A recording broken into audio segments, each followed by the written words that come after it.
Donc, bonjour tout le monde. Merci d'être ici avec nous en si grand nombre. Bienvenue à la troisième édition de la conférence nationale virtuelle sur la leucémie. Cette conférence, qui est unique en son genre, répond aux besoins particuliers de la communauté des personnes touchées par la leucémie et des proches et offre de l'information, des outils et des ressources à jour. La Société de leucémie et lymphome du Canada est très fière de présenter la conférence Leucémie myéloïde aiguë, améliorer les soins et l'accès à de nouveaux traitements. Pardon. Dans cette présentation, Dr José Hébert, hématologue au programme de leucémie de l'hôpital Maisonneuve-Rosemont, discutera des avancées de la recherche qui visent à trouver des moyens d'optimiser les soins et d'améliorer les résultats pour les personnes atteintes de LMA, ainsi qu'à élargir l'accès à de nouveaux traitements pour ce type de leucémie. Il est maintenant temps de débuter la présentation. Donc, je me présente, mon nom est Alexa Fauteux, je suis responsable du développement des ressources financières pour la région du Québec à la Société de leucémie et lymphome du Canada et je vais être la modératrice de cet événement en ligne avec vous aujourd'hui. La présentation va durer environ 60 minutes, va comprendre une période de questions et de réponses à la fin. Puisque vous êtes en grand nombre aujourd'hui, vous êtes en mode silencieux, donc on vous invite tout au long de la présentation à inscrire vos questions dans la zone questions et réponses qui se trouve au bas de votre écran et nous allons pouvoir les lire à Dr Hébert à la toute fin de la présentation. En raison du grand nombre de personnes présentes et du temps qui est assez limité, il se peut qu'on ne soit pas en mesure de répondre à toutes les questions. Euh, mais on va essayer de répondre au plus de questions possibles, évidemment. Et veuillez aussi noter que Dr Hébert ne peut pas répondre à des questions qui sont spécifiques à l'état de santé d'une personne ou des questions qui ne portent pas sur le sujet de la présentation d'aujourd'hui. Prochaine diapo, s'il vous plaît. Alors que nous nous connectons virtuellement aujourd'hui, prenons un moment pour réfléchir à l'importance de notre présence sur ces terres et à notre responsabilité commune d'en prendre soin. Nous rendons hommage aux Premières Nations, aux Inuits et aux Métis pour les liens profonds qui les unissent à ces terres et pour leur contribution constante à nos communautés. Bien que nous venions de territoires différents, nous vous encourageons tous et toutes à prendre un moment pour réfléchir à la terre sur laquelle vous vous trouvez et à notre responsabilité commune de nous engager dans le processus de réconciliation en cours. À la SCLC, la diversité, l'équité, l'inclusion, l'appartenance et la promotion de l'équité en matière de santé guident nos efforts pour soutenir les membres de la communauté des personnes touchées par un cancer du sang. Prochaine diapo. Vous êtes à la recherche de programmes ou des ressources spécifiques, mais vous ne savez pas où les trouver. Nous sommes là pour vous aider. Vous pouvez communiquer avec nos responsables des services à la communauté pour recevoir une aide personnalisée et vous mettre en contact avec les ressources de votre région. Nous pouvons vous écouter attentivement avec compassion et vous orienter vers des informations spécifiques à votre type de cancer du sang ou à votre traitement, vous aider à vous organiser pour gérer et prendre en charge vos soins et identifier les services qui vous seraient bénéfiques. Vous pouvez communiquer avec nous en composant le numéro sans frais 1-833-222-4884 ou visiter cancerdu-sang.ca pour trouver la personne responsable des services à la communauté qui se trouve dans votre région. Avant d'entrer dans le vif du sujet, j'aimerais mettre en lumière quelques-uns des services que vous nous offrons et qui pourraient vous intéresser. Donc, prochaine diapo. Nous savons que l'annonce d'un diagnostic d'une leucémie myéloïde aiguë peut être bouleversante, perturbante et difficile à comprendre. Mais sachez que vous n'êtes pas seul. La communauté des cancers du sang est là pour vous aider à toutes les étapes de l'expérience du cancer. Prochaine diapo. Nous vous invitons à visiter notre site internet cancerdusang.ca. Notre objectif est de mieux servir la communauté et d'offrir une expérience améliorée. Prochaine diapo. Sur notre site Internet, vous trouverez de l'information et des ressources sur mesure de différents formats multimédia pour répondre à la diversité des besoins et des préférences, y compris ceux spécifiques à la LMA. Cela comprend des feuillets informatifs et des brochures comme celles que vous voyez présentement sur votre écran. Prochaine diapo. Nous avons aussi une chaîne de balados intitulée Parlons des cancers du sang. Vous y trouverez des centaines de balados destinés aux personnes touchées par les cancers du sang et aux proches. Vous entendrez des spécialistes parler de sujets d'intérêt tels que les traitements, le diagnostic et la recherche. De plus, vous pouvez écouter les témoignages des personnes touchées par un cancer du sang. Prochaine diapo. Et finalement, également disponible sur notre site Internet, plusieurs séries de vidéos animées, comme celle sur la LMA, comprendre les options de traitement, les effets secondaires et les gènes. Visitez cancerdusang.ca pour lire, écouter et regarder toutes ces excellentes ressources. Prochaine diapo. En octobre, nous avons lancé une étude sur les conséquences des déplacements nécessaires pour recevoir des traitements contre le cancer. Les données recueillies seront présentées aux décideurs et alimenteront les discussions sur un éventuel remboursement des traitements. L'objectif est la prise en compte du concept d'équité dans l'évaluation des effets de déplacement par les comités qui décident du remboursement des médicaments. Le sondage vise à évaluer différents facteurs en lien avec l'expérience des personnes touchées par un cancer et des déterminants sociaux de leur santé. Nous vous invitons donc à remplir le sondage en utilisant le code QR que vous voyez à l'écran présentement. Vous recevrez également le lien direct vers le sondage dans un courriel de suivi 24 heures après la présentation d'aujourd'hui. Mais merci de prendre quelques minutes pour remplir ce sondage ô combien important. Prochaine diapo. Il est maintenant temps de vous présenter notre conférencière, Dr. Josée Hébert. Dr. Hébert est hématologue au programme de leucémie de l'hôpital Maisonneuve-Rosemont, professeure de médecine à l'Université de Montréal, directrice de la Banque de cellules leucémiques du Québec et du laboratoire de cytogénétique, et co-directrice du projet Leucégène. Merci d'être avec nous, Dr. Hébert. Alors, bonjour à tous et toutes. Ça me fait vraiment plaisir d'être avec vous cet après-midi pour vous présenter sur la leucémie myéloïde aiguë, en particulier l'accès aux nouveaux traitements dont on va parler aujourd'hui, parce qu'il y a vraiment tout un développement dans les dernières années en leucémie myéloïde aiguë pour tenter d'améliorer justement les soins pour nos patients. Donc, je vais tenter d'introduire ce sujet avec vous aujourd'hui. Alors, tout d'abord, juste une brève introduction sur la leucémie myéloïde aiguë. D'abord, il faut mentionner que c'est une maladie rare parce que ça représente seulement environ 1% des nouveaux cas de cancer. Et l'âge médian au diagnostic est d'environ 69 ans. Donc, c'est la leucémie aiguë qui est la plus fréquente chez l'adulte, alors qu'elle représente environ seulement 20% des leucémies aiguës de l'enfant. Alors, comment arrive une leucémie aiguë myéloïde? En fait, c'est qu'on a une transformation maligne, on a une prolifération des cellules souches et des progéniteurs hématopoïétiques. Ceci va causer une infiltration de la moelle osseuse par des cellules leucémiques et qui va entraîner une diminution des cellules matures du sang. Et c'est ce qui va causer les principaux symptômes de nos patients, c'est-à-dire un déficit dans les globules rouges, donc de l'anémie, un déficit dans les globules blancs, donc des infections, et un déficit dans les plaquettes, donc un risque accru de saignement. Alors, un mot pour introduire assez brièvement comment on fait un diagnostic chez nos patients atteints de LMA, parce que vous allez voir aujourd'hui que c'est primordial pour choisir la meilleure option thérapeutique chez nos patients. Alors, premièrement, dès qu'on a un patient atteint de LMA, on va faire évidemment un examen de son frottis de sang au microscope et on va aussi faire une aspiration et biopsie ostéomédulaire. Et donc, on va commencer par un examen au microscope, ce qu'on appelle la morphologie, où on va aller regarder la présence et le type de cellules leucémiques. Donc, on voit un exemple ici à droite sur la diapositive. Mais évidemment, c'est un examen très préliminaire parce qu'on va compléter avec plusieurs types d'analyses. Le deuxième type d'analyse va être d'étudier les protéines de surface des cellules leucémiques qu'on appelle l'immunophénotype. Et ceci, on se fait avec un appareil et une technologie qu'on appelle la cytométrie de flux. Et ceci est excessivement important pour bien caractériser le type de leucémie aiguë. Ensuite, on va procéder à plusieurs types d'analyses génétiques. Alors, tout d'abord, on va faire des analyses cytogénétiques standards. Alors, je vous montre un exemple ici au milieu.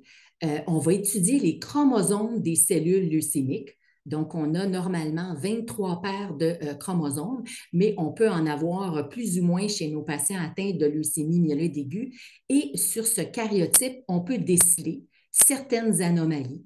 Bon, par exemple, ici, on voit à droite un chromosome 8 plus petit, un chromosome 21 plus grand. Donc, on a un échange de matériel chromosomique entre ces deux chromosomes-là qu'on appelle une translocation.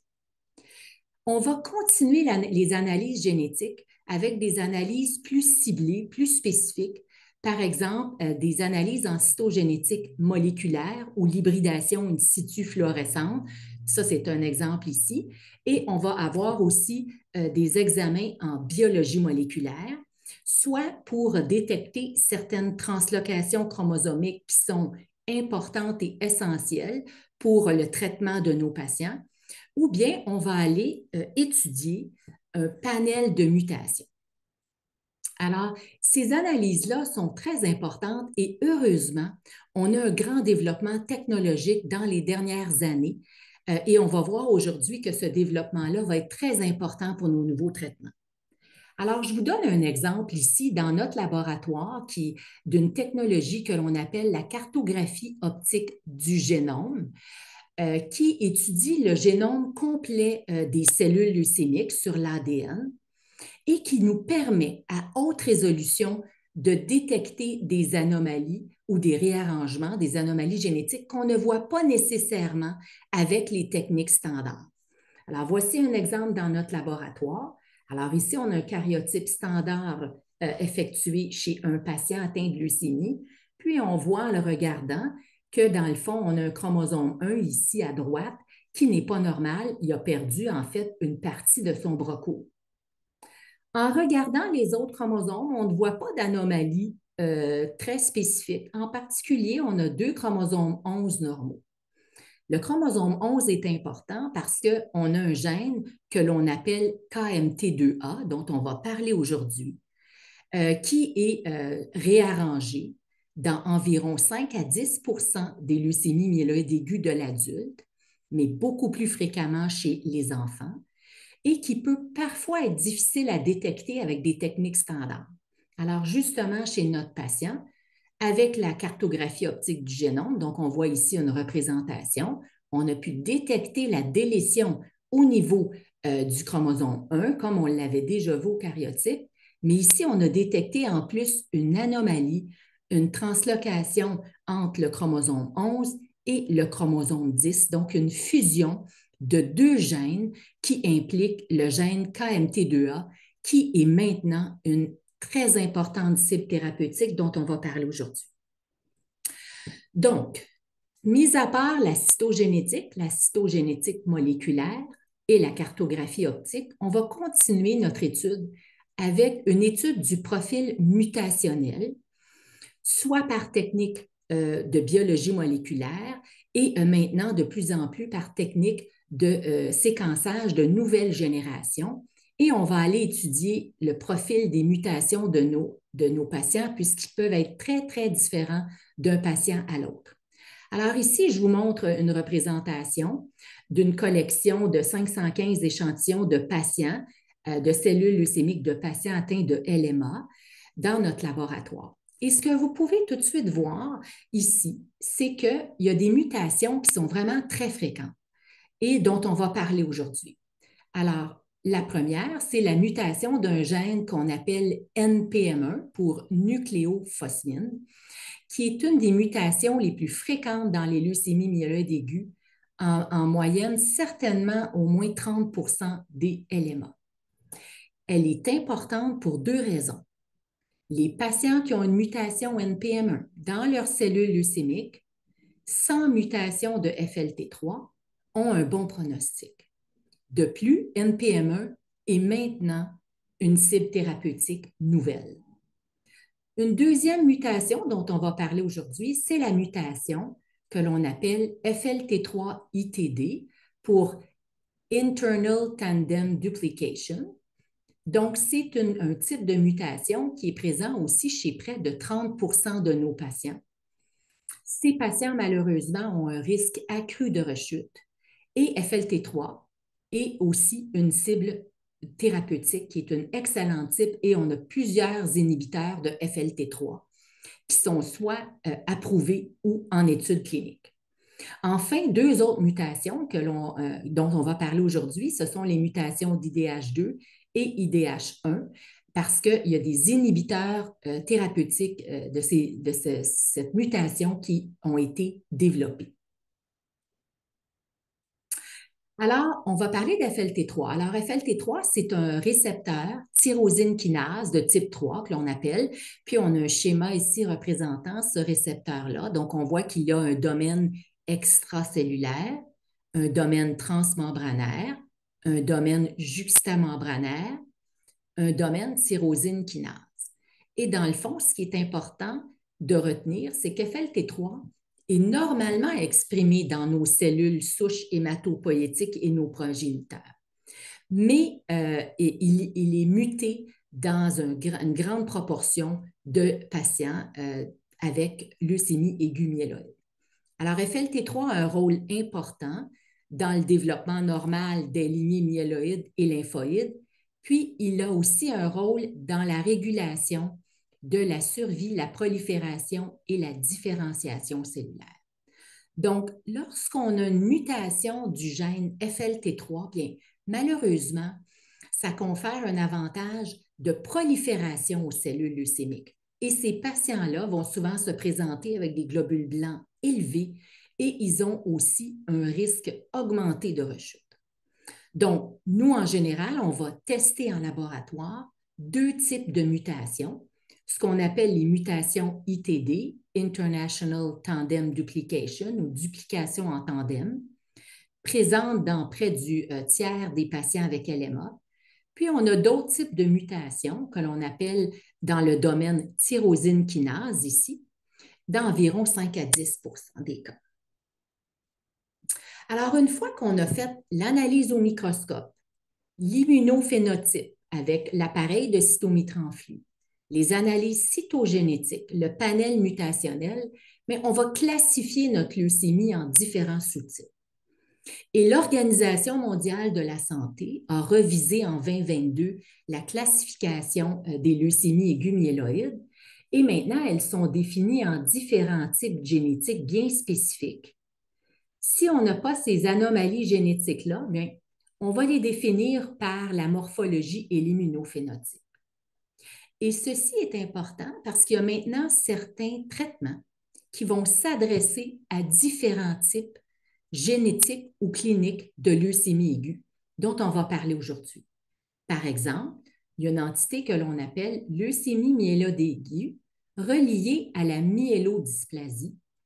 Et chez ces patients, on a des anomalies cytogénétiques, chromosomiques très spécifiques ou bien des mutations particulières et ces patients vont être éligibles à un nouveau traitement dont on va parler aujourd'hui.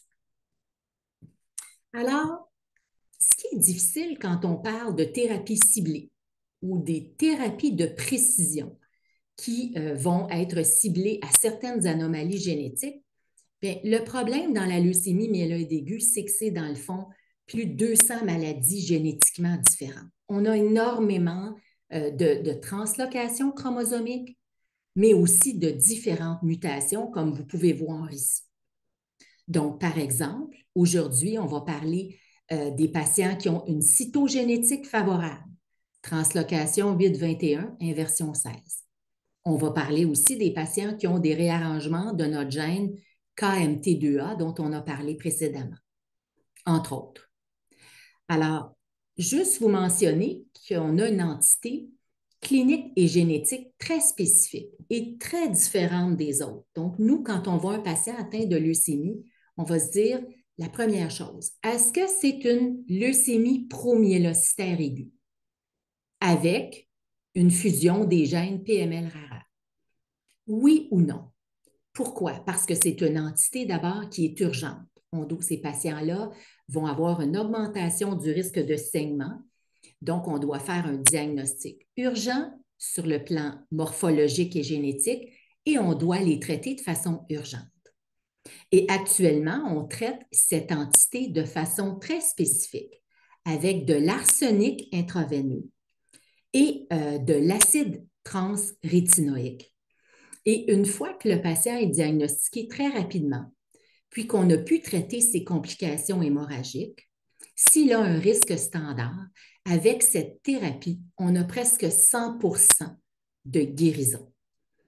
Donc, aujourd'hui, on va parler des autres types de leucémie parce qu'évidemment, on a atteint presque une cure chez ce type de patient-là qui représente en général 10 à 13% de nos patients, mais on a quand même tous ces autres patients à traiter et dont on va parler aujourd'hui. Alors, on va commencer par le traitement standard des LMA qui ne sont pas des leucémies promyélocitaires. Alors, tout d'abord, on commence avec un traitement intensif. Juste pour faire une brève introduction, Donc, normalement, on fait une chimiothérapie d'induction pour obtenir une rémission complète et ensuite, on va procéder à la consolidation avec une chimiothérapie. Alors, cette chimiothérapie d'induction et de consolidation peut être associée à une molécule ciblée, selon justement nos analyses qu'on a effectuées au diagnostic de la leucémie. Ça peut être un inhibiteur de FLT3 ou un anticorps qui va aller cibler un antigène de surface que l'on appelle CD33, qui est à la surface des cellules de leucémie myéloïde aiguë. Ensuite, on peut faire un suivi de ce qu'on appelle la maladie résiduelle mesurable pour certains sous-groupes génétiques. Et donc, on va en parler aujourd'hui. Et selon l'éligibilité du patient et selon le risque génétique de la leucémie, on va procéder à une allogreffe de cellules souches hématopoïétiques en première émission complète. Évidemment, si le patient est éligible, par exemple, s'il est en bas de 70 ans, s'il n'a pas de comorbidité importante, et aussi si son risque génétique est plutôt défavorable. Chez nos patients qui n'ont pas accès au traitement intensif parce qu'ils sont trop âgés ou ont trop de comorbidité, maintenant, on a un traitement à base d'azacétidine et vénétoclax, dont on va parler aujourd'hui, qui est vraiment efficace et qui a révolutionné, je dirais, le traitement de nos patients depuis 2020. Alors, une fois que notre patient, traité intensivement avec une chimiothérapie d'induction, est entré en rémission, on a encore besoin de nos anomalies génétiques qui ont été effectuées au diagnostic, parce que ça va décider du choix de la thérapie post-rémission. Par exemple, chez nos patients qui ont deux types de translocation ou d'anomalies génétiques, la translocation 8-21, la translocation 16-16 ou l'inversion 16, et chez nos patients justement qui ont la mutation NPM1 sans la mutation FLT3, bien, ils sont classés en risque favorable. Et ces patients vont bénéficier surtout d'une chimiothérapie de consolidation pour 2 à 4 cycles qui s'effectue dans notre milieu en clinique externe. Si par contre le patient a des anomalies de risque génétique plutôt défavorables, à ce moment-là, une fois qu'on a atteint une rémission avec notre chimiothérapie d'induction, on va plutôt procéder à le référer pour une allogreffe de cellules souches hématopoïétiques si le patient est éligible. Entre les deux, si on a un risque intermédiaire, le choix va être discuté en équipe avec l'équipe de leucémie et de greffe. Alors, le traitement de la leucémie myéloïde aiguë est basé sur 2 médicaments. Une anthracycline qu'on donne 3 jours et la cytarabine qu'on donne 7 jours. Alors, ce régime-là, qu'on appelle le 7+3, existe depuis 1973. Et dans les dernières années, évidemment, il y avait eu de très nombreuses études avec de nouvelles molécules, des nouvelles doses de ces 2 médicaments-là. Et malheureusement, jusqu'en 2017, notre traitement n'a pas été vraiment modifié. Depuis 2017, avec l'ère, entre autres, de la génétique, la génomique, etc., on a vraiment plusieurs nouveaux traitements que l'on peut utiliser en clinique. Alors, une des premières études qui a modifié vraiment notre façon de traiter nos patients atteints de LMA, c'est l'étude RATIFY, qui étudiait une molécule que l'on appelle le midostaurin, qui est un inhibiteur de FLT3. Ils ont comparé ça à un placebo dans les leucémies myéloïdes aiguës avec des mutations de FLT3 chez les patients qui étaient éligibles à un traitement intensif. Donc, dans cette étude-là, les patients qui n'avaient jamais été traités, qui avaient une mutation de FLT3, qui étaient âgés de 18 à 59 ans, étaient randomisés à avoir la même chimiothérapie, c'est-à-dire le régime 7+3, et soit le midostaurin ou le placebo. Alors, on le donnait en induction pour 1 à 2 cycles, en consolidation jusqu'à 4 cycles et ensuite en maintien. Cette étude, qui a été publiée dans le New England Journal of Medicine en 2017, a démontré un net avantage de survie pour le midostaurin versus le placebo chez nos patients qui ont une mutation FLT3. Et actuellement, c'est une thérapie qui est approuvée en induction et en consolidation pour nos patients dans ce groupe génétique-là. Et depuis qu'on a ce traitement-là, évidemment, la survie de nos patients est améliorée avec une diminution des risques de rechute. Mais évidemment, comme on va le voir un peu plus loin, ces patients-là sont toutefois souvent référés pour une allogreffe en première émission complète. Un autre traitement qui peut être utilisé en combinaison avec la chimiothérapie intensive, c'est un anticorps thérapeutique. Et c'est important parce que c'est le seul anticorps thérapeutique qui est approuvé dans la leucémie aiguë myéloïde et on l'appelle le gemtuzumab ozogamicin.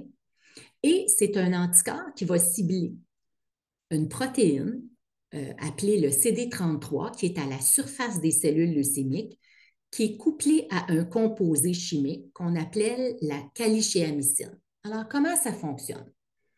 Alors, sur la figure ici, on voit l'anticorps thérapeutique ici, qui est couplé à la calichéamycine et qui va aller cibler en orange l'antigène de surface CD33 des cellules leucémiques.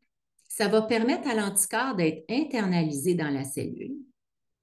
Et avec un milieu acide, par exemple dans les lysosomes, bien, la calichéamycine va être relâchée dans le cytoplasme et ce composé-là chimique est toxique et il va aller causer des bris d'ADN et ça va causer l'apoptose, c'est-à-dire la mort cellulaire des cellules leucémiques.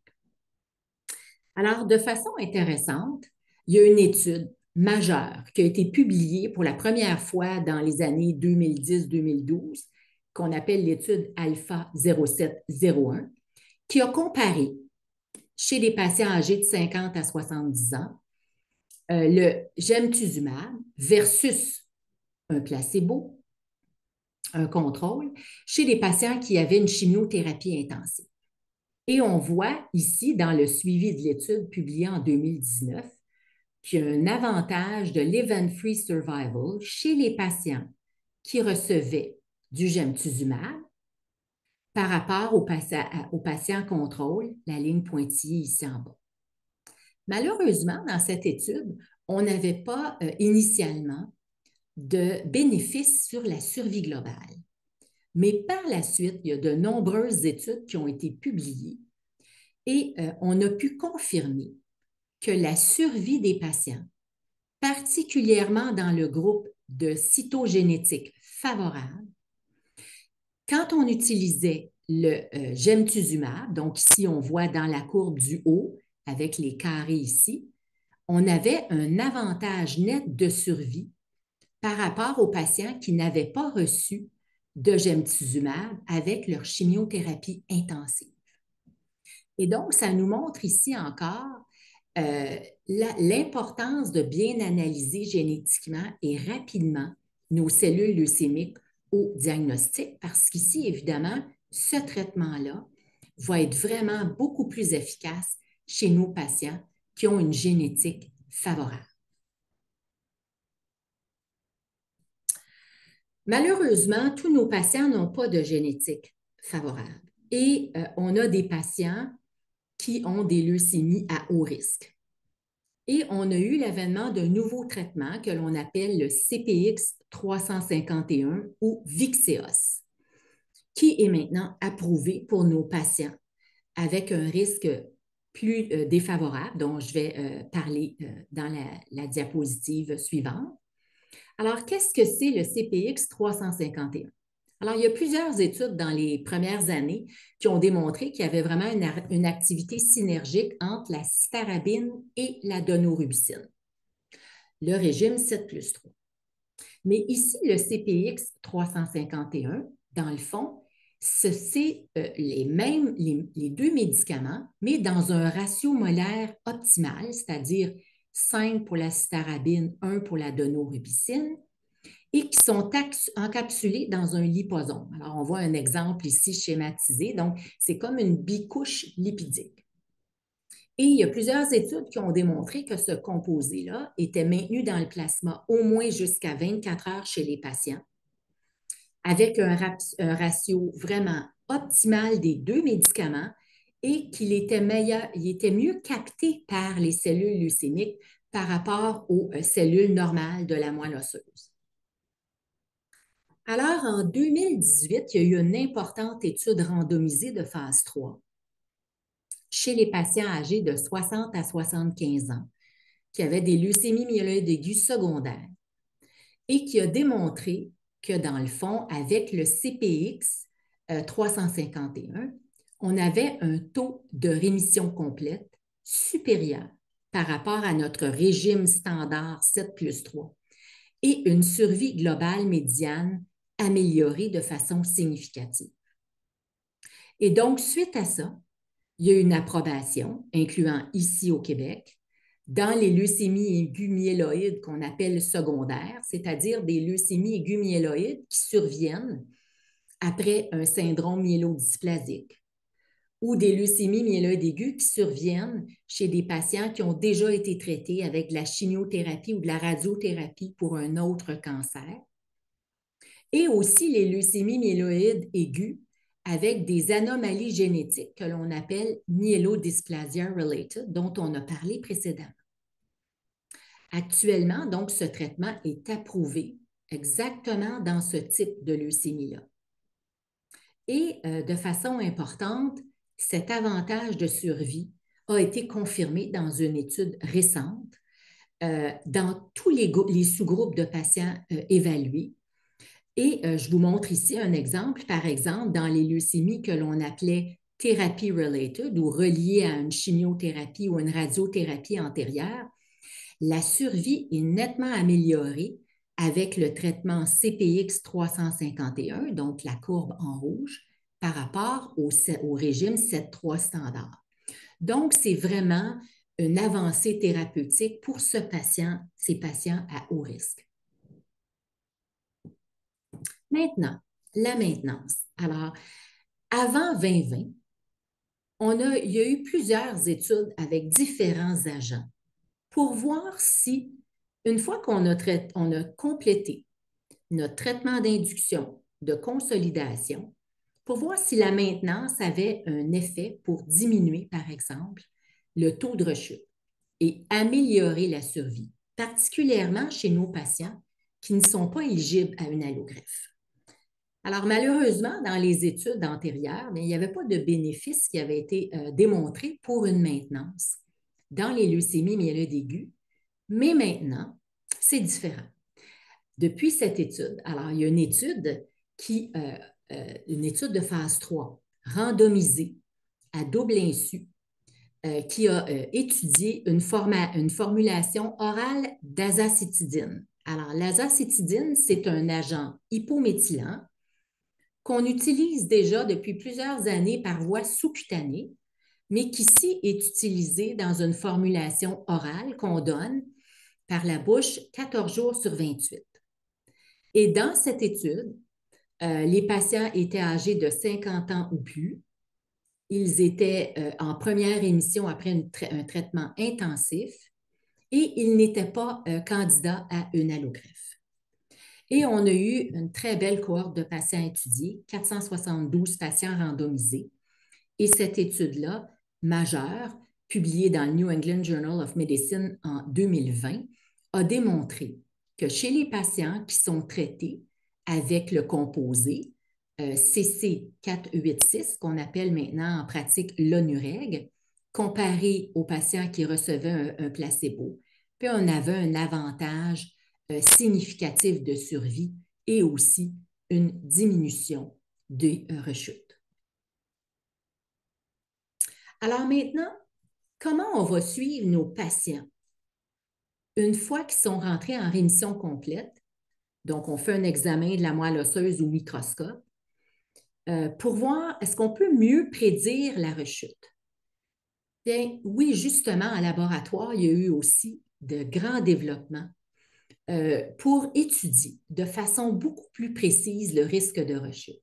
Et c'est ce qu'on appelle la maladie résiduelle mesurable, en français, MRM, ou ce qu'on peut voir dans beaucoup d'articles, la MRD en anglais, Measurable Residual Disease.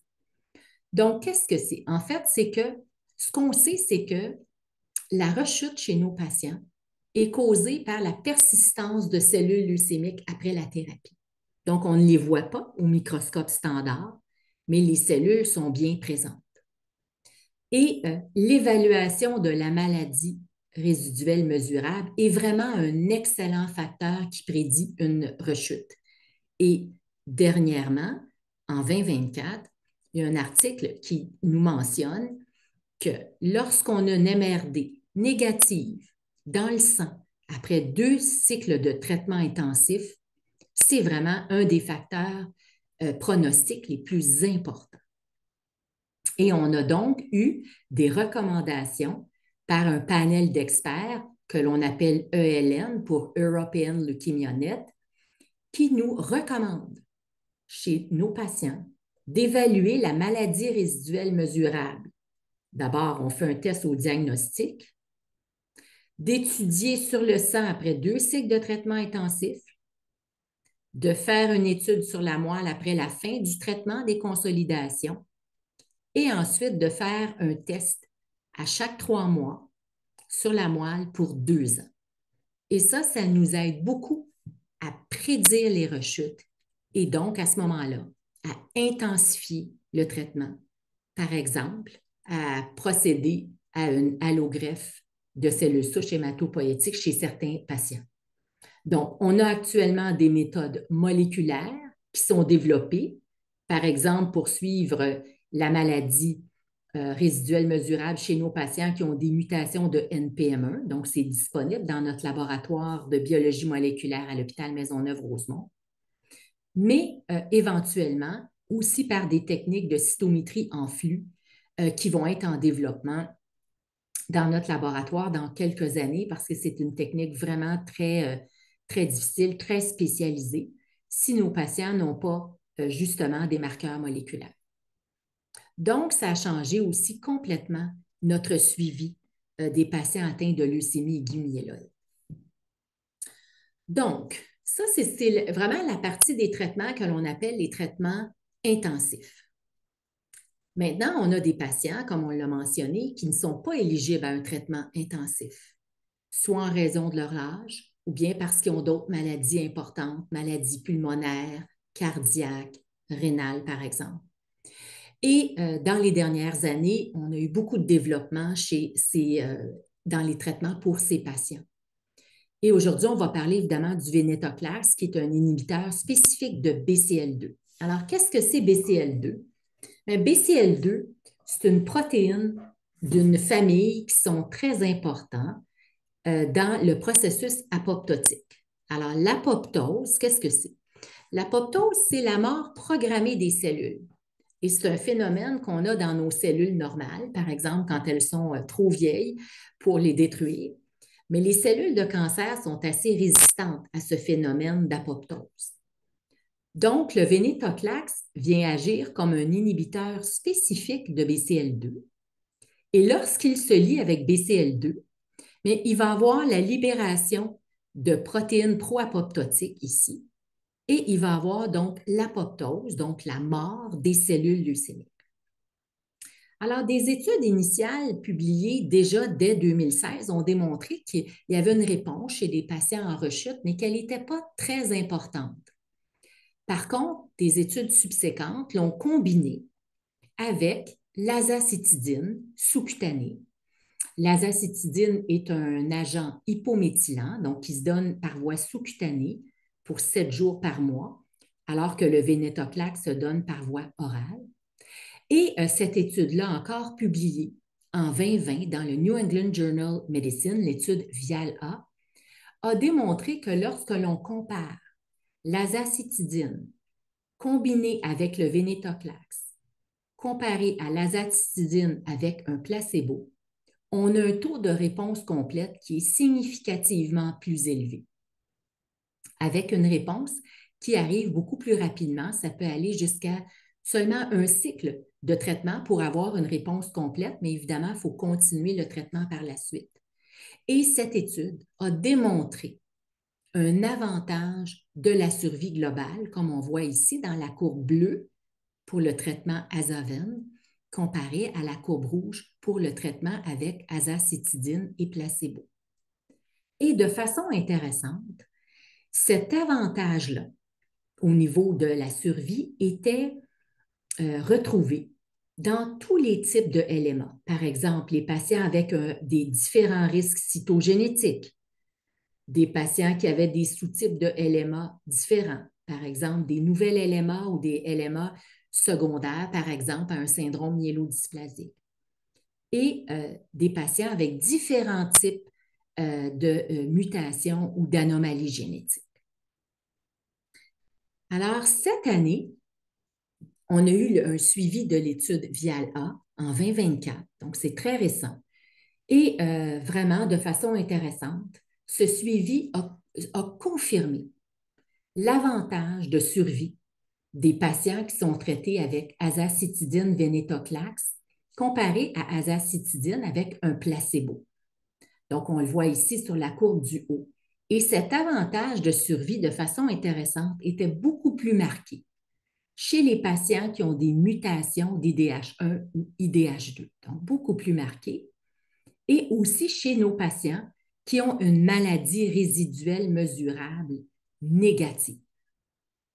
Donc, ce qu'on voit ici sur la courbe, le graphique de droite, qu'on appelle un forest plot en études cliniques, bien, on voit tout d'abord une ligne ici pointillée, et à gauche de cette ligne, c'est les patients qui ont un bénéfice du traitement à l'azacitidine vénétoclax, et à droite, les patients qui n'en ont pas. Donc, on voit qu'à peu près tous les patients vont en bénéficier, mais les patients qui en bénéficient le plus sont ceux qui ont des mutations IDH1 et 2, et aussi nos patients qui ont des mutations d'NPM1.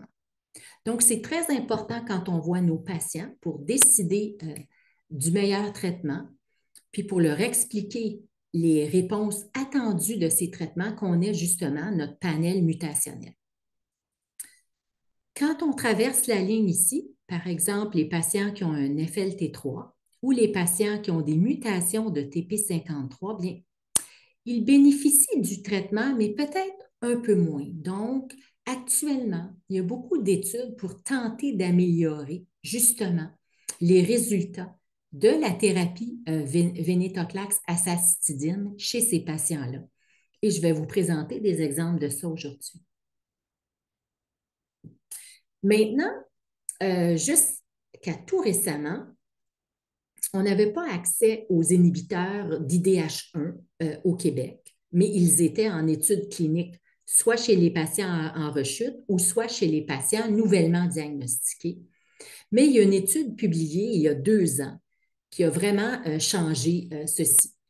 Donc, cette étude étudie l'ivosidenib, qui est un inhibiteur oral des mutants IDH1, combiné à l'azacitidine, donc notre agent hypométhylant, pour les patients qui ont une LMA avec des mutations d'IDH1. Ceci correspond à environ 6 à 10% des patients avec LMA.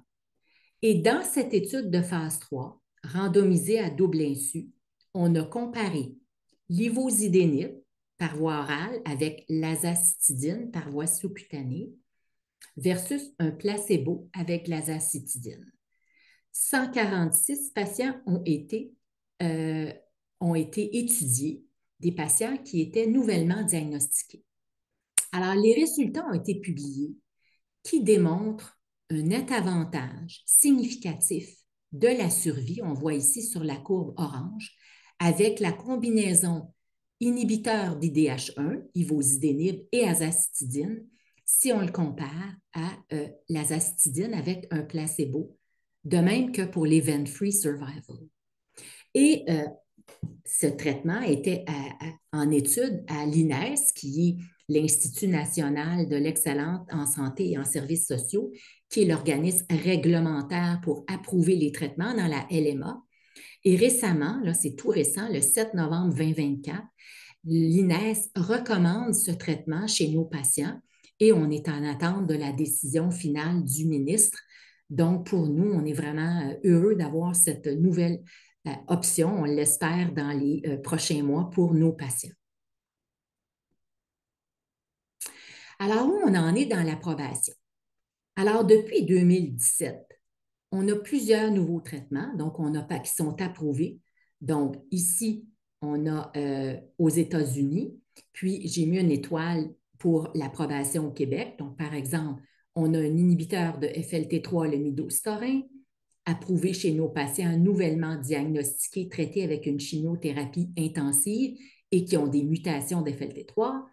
On a le gemtuzumab, donc qui cible le CD33 à la surface des cellules leucémiques chez nos patients particulièrement qui ont un risque cytogénétique favorable.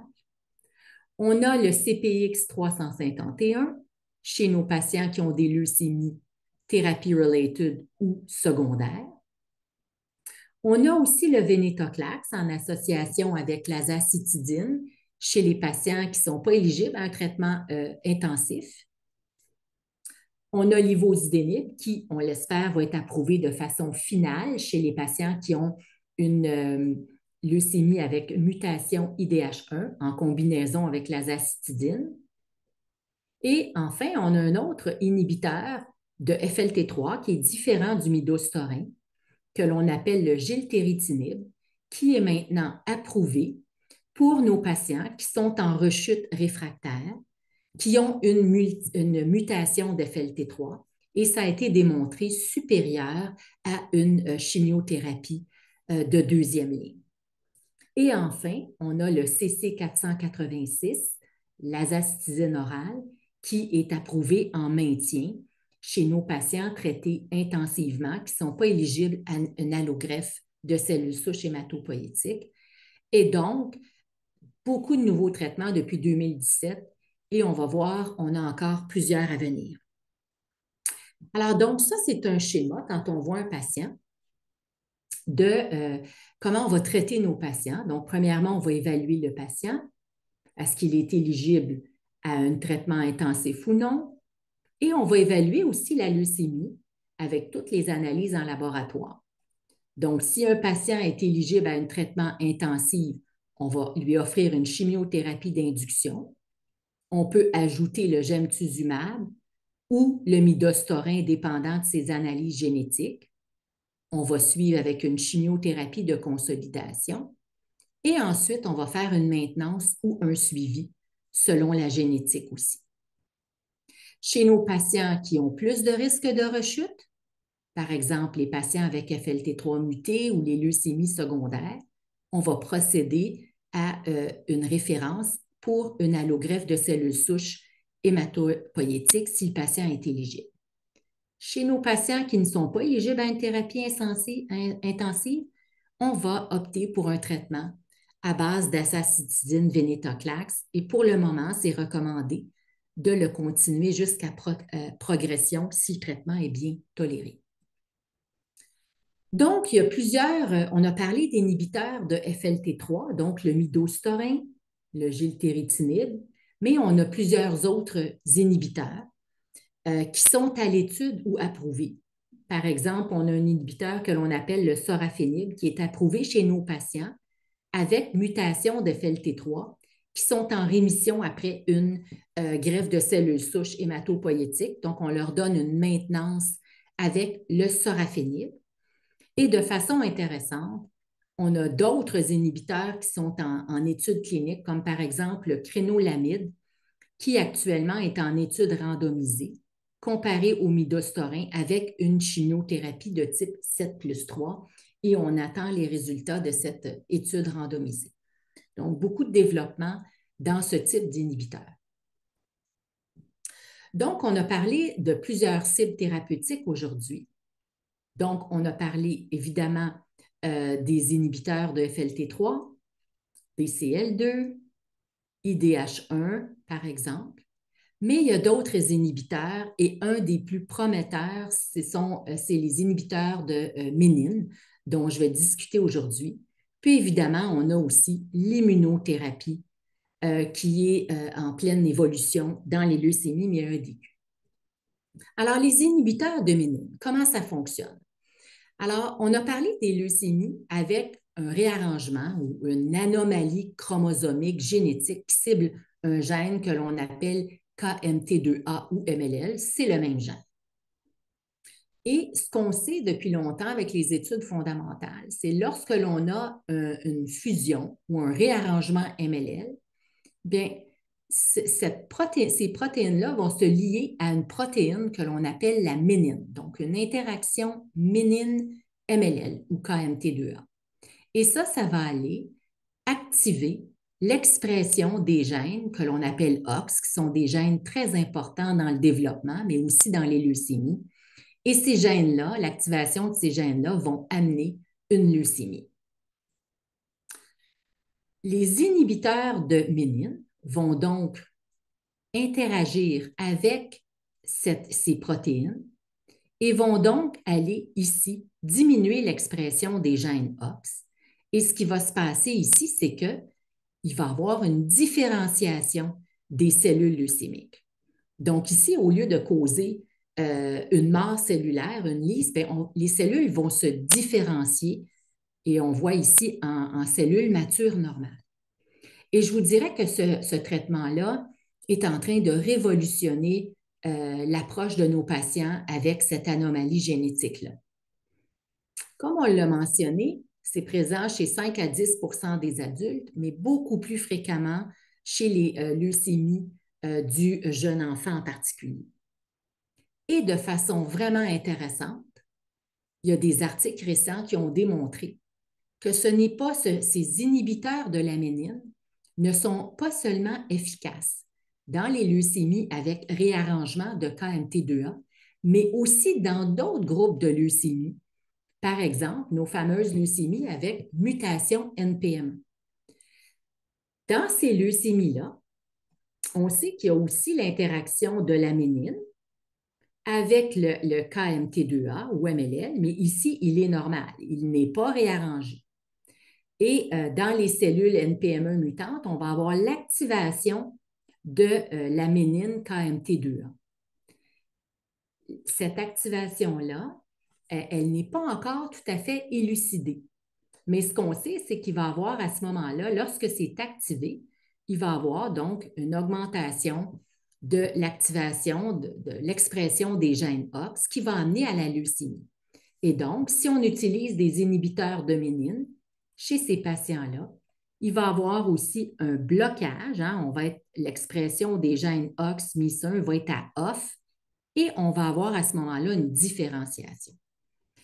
Et donc, on est en train de découvrir d'autres anomalies génétiques. Il y en a même 2 autres qui ont été publiées récemment, qui vont pouvoir être ciblées avec ces inhibiteurs de ménine. Et donc, une des études clés qui a démontré l'efficacité d'un premier inhibiteur de ménine que l'on appelle le revumenib, l'étude Augmente 101, a été publiée, donc elle vient d'être publiée en 2024. C'est une étude précoce, donc phase 1 à 2, chez des patients de 1 mois et plus qui étaient en rechute réfractaire avec des réarrangements de KMT2A. Donc, ces patients-là, ce qu'il faut savoir, c'est que c'est des patients à très haut risque. Avant les inhibiteurs de ménine, on n'avait aucune option thérapeutique vraiment intéressante chez ces patients-là qui avaient eu plusieurs lignes de traitement, incluant même parfois une allogreffe de cellules souches. Et donc, cette étude visait juste à définir si on avait un taux de réponse complète chez ces patients-là. Et dans les résultats qui viennent d'être publiés récemment, donc l'été dernier, on a démontré un taux de réponse global de 63% dans cette population-là multitraitée Et donc, c'est vraiment des résultats très encourageants. Alors, juste pour vous donner une idée, il y a un engouement pour ce type-là. Donc, le révumenib, qui est un inhibiteur de ménine, est à l'étude soit seul ou en combinaison avec la chimiothérapie et même aussi avec le traitement à base d'azacitidine-vénétoclax chez les patients avec des rechutes. Mais maintenant, il est aussi en étude chez les patients nouvellement diagnostiqués, soit avec la chimiothérapie ou avec un traitement d'azacitidine et vénétoclax. Et de façon importante, en plus du révumenib, on a même d'autres nouvelles molécules, des inhibiteurs de ménine, et on en a eu à l'étude pour les patients avec mutation NPM1 à l'hôpital Maisonneuve-Rosemont. Donc, je dirais un traitement très prometteur. Alors, mis à part les inhibiteurs de ménine, on a de nouvelles approches. Puis ces nouvelles approches-là, c'est souvent en termes de combinaison pour tenter de diminuer les résistances qui peuvent arriver. Et actuellement, donc, je vous donne ici un aperçu, par exemple, de certaines études qui sont en cours au MD Anderson Cancer Center, dont les résultats semblent vraiment très prometteurs. Alors, par exemple, chez nos patients qui ont des mutations FLT3, bien, il y a l'étude d'une combinaison triple avec le gilteritinib, l'azacitidine et le vénétoclax, avec des taux de réponse vraiment très élevés qui peuvent être de l'ordre de 96 chez les patients nouvellement diagnostiqués. On a aussi des études avec l'inhibiteur d'IDH1 en combinaison avec l'azacitidine et le vénétoclax, et même des études avec la chimiothérapie et le vénétoclax. Donc, avec des résultats qui sont vraiment très encourageants. Et plusieurs de ces études sont en cours, puis on attend vraiment les résultats qui s'avèrent prometteurs. Enfin, l'immunothérapie en LMA. Alors, la greffe de cellules souches allogéniques, c'est un type d'immunothérapie et c'est très efficace pour traiter nos patients avec LMA. Malheureusement, il y a plusieurs patients qui ne sont pas éligibles à une allogreffe, soit en raison de leur âge ou de comorbidité. Donc, c'est pour ça qu'il y a une place pour d'autres types d'immunothérapie, par exemple des anticorps. Alors, contrairement, par exemple, à la leucémie aiguë lymphoblastique B, pour laquelle on a plusieurs options en immunothérapie, bien, en LMA, actuellement, on a seulement l'anticorps gemtuzumab qui est approuvé cliniquement. Alors, pourquoi le développement est plus difficile dans les LMA? Bien, il y a plusieurs raisons. La première, c'est qu'il y a un risque de toxicité avec les anticorps actuels qui sont en études cliniques sur les cellules hématopoïétiques normales. Donc, ces patients-là ont des complications de neutropénie, thrombopénie, donc les plaquettes, les globules blancs, les globules rouges sont touchés aussi, pas seulement les cellules leucémiques. Deuxièmement, il y a des études qui ont démontré que les patients avec LMA, les cellules de LMA ont un impact sur le micro-environnement leucémique et ceci va altérer, par exemple, la fonction des cellules T. Ça va rendre certains types d'immunothérapie moins efficaces. Puis enfin, on n'a pas de très bonnes cibles immunothérapeutiques pour les LMA. Alors, qu'est-ce que c'est les critères pour une bonne cible? Premièrement, il faut que l'expression de la cible soit plus élevée sur les cellules leucémiques, mais en même temps qu'elle soit faible sur nos cellules normales, parce qu'on ne veut pas trop de toxicité de l'anticorps sur les cellules normales, par exemple les cellules du foie, du poumon et de la moelle osseuse. On veut aussi une expression stable lors de l'évolution et de la thérapie pour ne pas qu'il y ait de rechute. Et enfin, on veut l'expression de rechute et aussi surtout de résistance au traitement qui se développe. Et enfin, on veut une expression de notre anticorps, de notre antigène ciblé sur les cellules souches leucémiques parce qu'elles sont la source de rechute.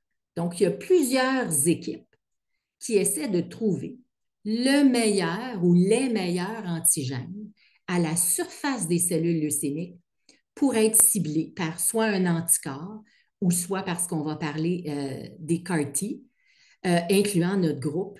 Et on a trouvé justement plusieurs antigènes de surface sur les cellules de leucémie myéloïde aiguë qui pourraient être intéressantes pour développer, dans le fond, une immunothérapie efficace pour les LMA. Alors, il y a plusieurs types d'anticorps, soit des anticorps conjugués à un composé chimique, comme par exemple ce que l'on appelle les antibody drug conjugate. Un des exemples, c'est le gemtuzumab dont j'ai parlé. On a d'autres types d'anticorps monoclonaux qui sont dirigés contre différents antigènes. On a des anticorps bispécifiques, comme par exemple ce que l'on appelle des BiTE, les bispécifiques T-cell engagers. Et on a d'autres thérapies que l'on appelle immunomyéloïdes, comme par exemple TIM3, qui est un antigène qui va être présent à la fois sur les cellules immunologiques et à la fois sur les cellules de leucémie myéloïde aiguë. Donc ça, c'est toutes sortes d'anticorps qui sont actuellement à l'étude dans les LMA. On a aussi des approches qui sont basées sur les cellules que l'on appelle NK ou Natural Killer, un autre type de cellules immunologiques. Et ces approches-là sont vraiment très prometteuses. Par exemple, il y a un anticorps qui va aller cibler le CD123, qui est à la surface des cellules de leucémie myéloïde aiguë.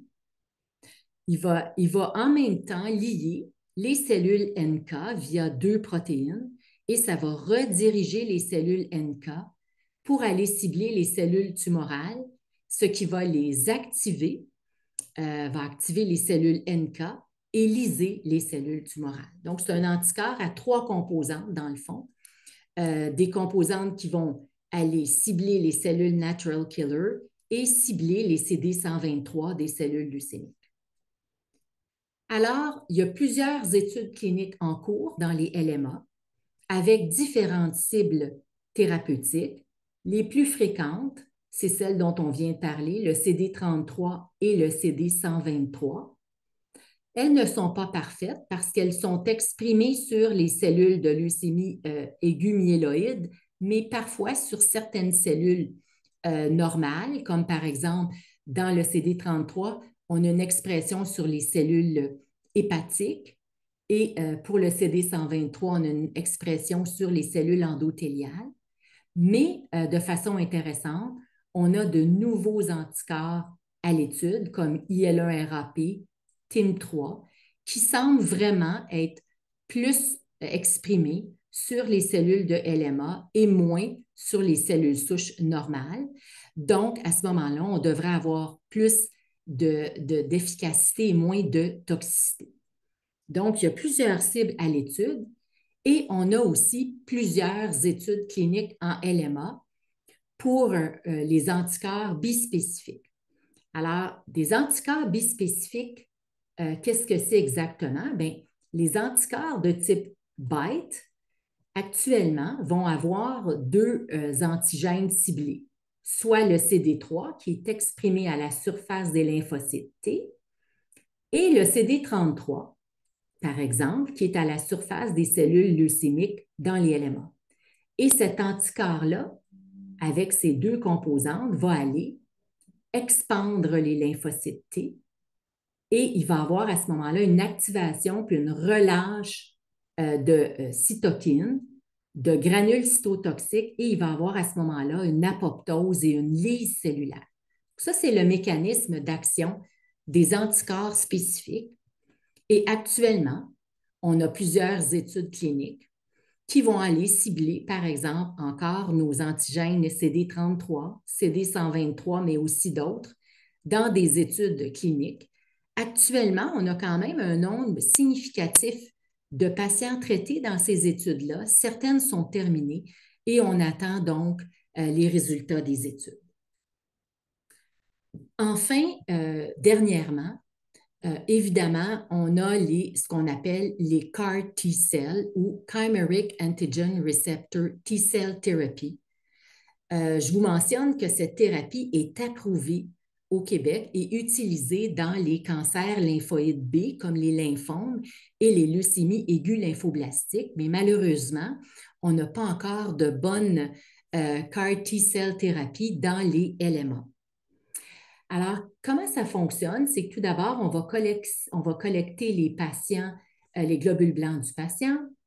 Ces globules blancs on va activer et isoler et activer les lymphocytes T de ces globules blancs-là. On va aller modifier génétiquement les cellules T pour qu'elles expriment l'antigène, pour qu'elles expriment et qu'elles aient ciblé l'antigène tumoral, par exemple le CD19 ou le CD20 dans les lymphocytes B ou le CD33 dans les leucémies myéloïdes aiguës. Donc, ces cellules T modifiées génétiquement vont être capables de s'activer et d'aller cibler les cellules leucémiques du patient. Donc, on les expand en laboratoire et on les réinfuse aux patients. Pendant ce temps-là, évidemment, en général, les patients vont avoir une chimiothérapie que l'on appelle de lymphodéplétion. Et actuellement, il y a beaucoup d'études cliniques dans les LMA pour tenter de trouver d'abord la meilleure cible. Est-ce que c'est CD33? Est-ce qu'il y en a d'autres? Et le meilleur régime de lymphodéplétion. En fait, chacune de ces étapes-là est actuellement à l'étude dans les LMA. Et voici un exemple du très grand nombre d'études qui ont été publiées, qui sont à l'étude dans les LMA. Donc, on voit ici que les cibles sont encore CD33, CD123, mais on a de nouvelles cibles thérapeutiques pour les études dans les CAR-T. Le nombre de patients est encore ici très limité. Actuellement, ces études-là sont plutôt dirigées vers les patients qui ont une maladie résiduelle mesurable encore positive et qui se dirigent vers une allogreffe de cellules souches hématopoïétiques. Mais on espère dans les prochaines années avoir des résultats positifs pour nos patients. Et je vous mentionne en bas qu'en date de novembre, il y a un très grand nombre d'études qui sont actuellement soit complétées, actives ou en recrutement sur les sites d'études cliniques du NIH, donc, dont on attend les publications dans les prochains mois. Donc, en conclusion, plusieurs thérapies vont cibler un biomarqueur spécifique et elles sont déjà approuvées, comme on le voit aujourd'hui, dans les LMA, mais on a de nombreuses études en développement préclinique ou en études cliniques. Et aujourd'hui, on a parlé des inhibiteurs de ménine qui sont vraiment parmi les molécules les plus prometteuses en leucémie myéloïde aiguë. Il y a de nombreuses études cliniques qui sont en cours pour les évaluer et actuellement, on tente de les étudier plus précocement, soit par exemple au diagnostic ou par exemple guidé par l'évaluation de la maladie résiduelle mesurable. Donc, avant que le patient ait justement des cellules leucémiques visualisées au microscope dans sa moelle, parce que plusieurs de ces traitements seraient probablement beaucoup plus efficaces au début de l'évolution de la maladie. Donc, et on utilise il y a plusieurs combinaisons qui sont en train d'être étudiées actuellement. Donc, combinaison des nouveaux agents avec des protocoles de chimiothérapie intensive ou des protocoles d'intensité réduite. Et évidemment aussi, on tente de comparer la chimiothérapie intensive avec des régimes moins intensifs dans certains groupes de patients pour diminuer la toxicité et les effets secondaires de la chimiothérapie. Et enfin, mis à part les molécules dont on a parlé aujourd'hui, il y a de nouveaux agents qui sont à l'étude, particulièrement chez nos patients à haut risque, parce que ça reste un besoin clinique important.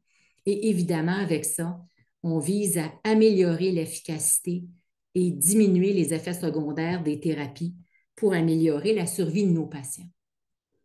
Alors, j'aimerais, en conclusion, remercier vraiment tous mes patients et aussi tous les patients qui ont participé aux études cliniques parce que sans eux, on n'aurait pas eu une amélioration de nos traitements pour les patients atteints de LMA. Je remercie aussi mes collègues des programmes de leucémie aiguë et de greffe de l'hôpital Maisonneuve-Rosemont, ainsi que les membres de mon équipe de recherche, les organismes subventionnaires de mon programme de recherche et les donateurs de ma chaire. Et enfin, je remercie grandement la Société de leucémie et lymphome du Canada pour tout ce qu'elle a développé pour nos patients atteints de leucémie et aussi pour leurs subventions de recherche. Alors, je suis ouverte aux questions maintenant, puis je vous remercie de votre attention. Merci à vous, Dr. Hébert, vraiment pour cette présentation, ma foi, très intéressante. J'imagine que nos invités vont être d'accord avec moi. Donc oui, tout le monde qui est dans la salle virtuellement, c'est l'heure de notre période de questions. Donc, comme on l'a mentionné en introduction, vous pouvez inscrire vos questions dans la zone questions et réponses qui se trouve au bas de votre écran. On va les lire à voix haute à Dr. Hébert. Et juste un petit rappel, puisque vous participez en grand nombre puis que le temps est un petit peu limité, c'est sûr qu'on n'aura peut-être pas le temps de répondre à toutes les questions, mais évidemment, si vous avez des questions en suivi, n'hésitez pas. Et notez également que Dr. Hébert ne peut pas répondre à des questions qui sont spécifiques sur l'état de santé d'une personne ou des questions qui ne portent pas sur le sujet de la présentation d'aujourd'hui. Donc, pendant que je vous laisse ajouter des questions, on a reçu une première question que je peux vous poser tout de suite. Donc, il y a une participante qui demande si le Rydapt par voie orale est encore utilisé pour le FLT3. Je pense que je veux juste être sûre, est-ce que le Rydapt, c'est le midostaurin dont vous avez parlé un petit peu plus tôt dans la présentation? Oui, le Rydapt, le midostaurin actuellement, est utilisé dans le fond en combinaison avec la chimiothérapie d'induction pour les patients chez qui on a détecté une mutation de FLT3. Les deux types de mutations FLT3 qu'on tente de faire, d'obtenir vraiment dans les premiers jours à l'arrivée du patient pour débuter le traitement le plus tôt possible. On va le combiner aussi au jour 8 à 21 dans les consolidations. Actuellement, le médicament n'est pas approuvé en maintenance parce qu'il n'y a pas eu une deuxième ronde de randomisation avant la maintenance. Et en plus, bien, la plupart de nos patients qui peuvent être éligibles à une allogreffe en première émission complète, s'ils ont une mutation de FLT3, on va les diriger le plus rapidement possible vers une allogreffe de cellules souches hématopoïétiques. Et ceux qui ont une mutation FLT3, bien, après ça, ils pourraient bénéficier d'une maintenance avec le sorafenib après la greffe. Super, merci beaucoup. Une autre question. Lors d'une récidive, est-ce que l'âge du patient peut être un frein? L'âge, en fait, l'âge maintenant, comme on dit, l'âge biologique, puis l'âge clinique, c'est deux choses différentes. On a des patients qui sont âgés, mais qui sont de plus en plus en forme.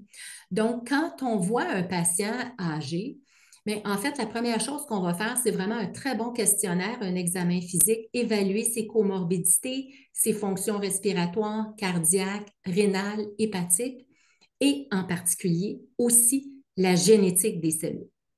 Donc, par exemple, si on a un patient âgé qui va rechuter et on a recontrôlé, par exemple, la mutation FLT3 et elle est toujours présente à la rechute, c'est un patient qui peut bénéficier, par exemple, d'un traitement avec le gilteritinib ou Xospata qu'on appelle, qui est un composé oral qui se donne à la maison avec une surveillance étroite, mais qui est en général assez bien tolérée.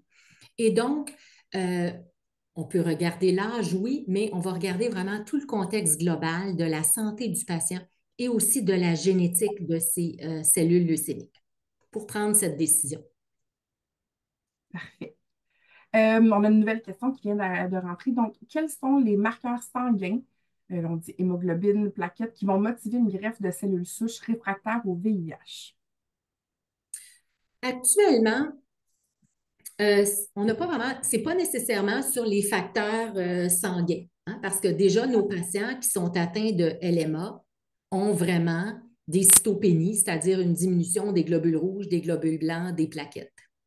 Donc, c'est sûr que si on a une comorbidité associée, par exemple, avec un patient qui a le virus immunodéficient humain, bien évidemment, c'est une évaluation qu'on va faire avec notre équipe de spécialistes en maladies infectieuses pour évaluer le traitement du VIH, puis voir justement quelle est la meilleure option thérapeutique pour nos patients, parce que c'est sûr qu'ils peuvent avoir soit un risque d'infection qui peut être différent.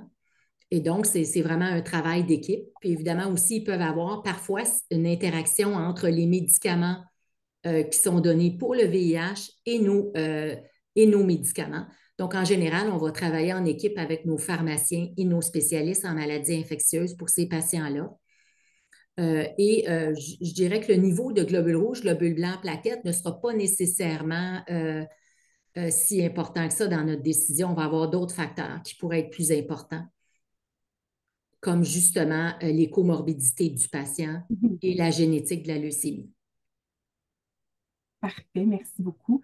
Je pense qu'on a passé toutes les questions, puis je sais que le temps file, donc si vous voulez, on peut passer à la prochaine diapo, mais merci beaucoup à tous ceux qui ont soumis des questions. Merci, Dr. Hébert, d'avoir pris le temps d'y répondre.